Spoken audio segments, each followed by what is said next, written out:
Texas has a rather large feral hog population, and occasionally they camp for a few days near our home and cause a lot of damage tearing up the lawn as they look for their favorite meal of grubworms.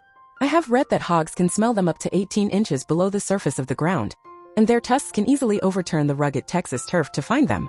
Feral hogs are notoriously migratory in the open country, and so my husband, Lyle, sets our hog trap each time we see evidence of them returning and rooting around the property near our home.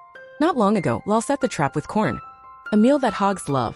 Unfortunately, deer and other wild animals love cornmeal too.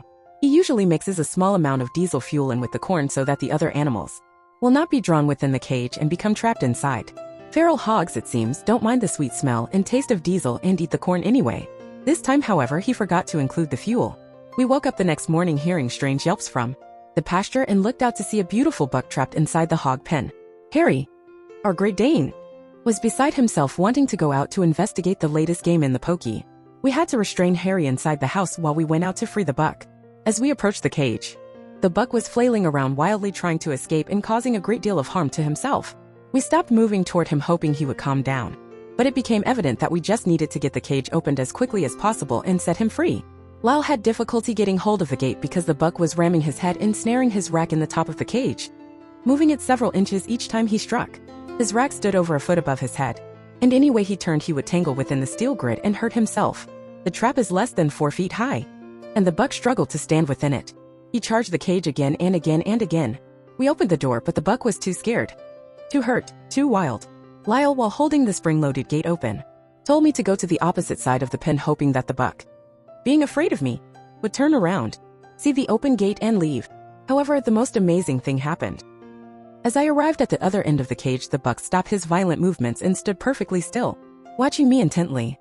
He was bleeding badly from his nose, and air was bubbling out through the bloody and torn sinus cartilage just below his left eye.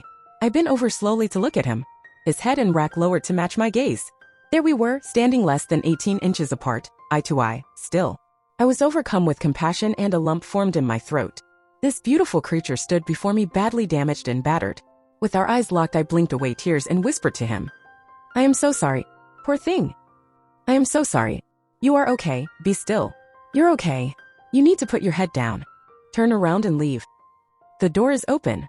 Put your head down, turn around and leave. The door is open. You are free, beautiful boy, you are free." His eyes did not leave mine, and he watched me ever so carefully. I slowly lowered my eyes to the ground.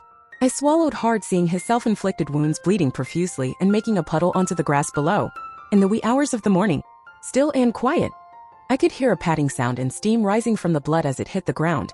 A minute or so had passed, and my back ached from bending over. I moved ever so slightly to straighten, and suddenly, the buck put his head down and, with a swooping motion, he turned around and exited the cage, running swiftly toward the open pasture, his beautiful white tail disappearing in the brush. Lyle and I walked inside, utterly amazed at what had just happened. We sat at the kitchen table sipping our coffee when, suddenly, I realized that this battered and wild animal was an unfortunate analogy of the events leading up to my departure from organized religion. Looking into the eyes of the deer and telling him to be still and that he was okay, felt now like I had been speaking to myself. After numerous painful experiences within the church system where I had the emotional stuffing knocked out of me, I saw me beaten and battered by my own doing, fighting and resisting the system instead of leaving it completely behind. Put your head down, turn around, and walk out of the door. Those were words for me and for anyone who has tried to pull circumstances past their season of relevance.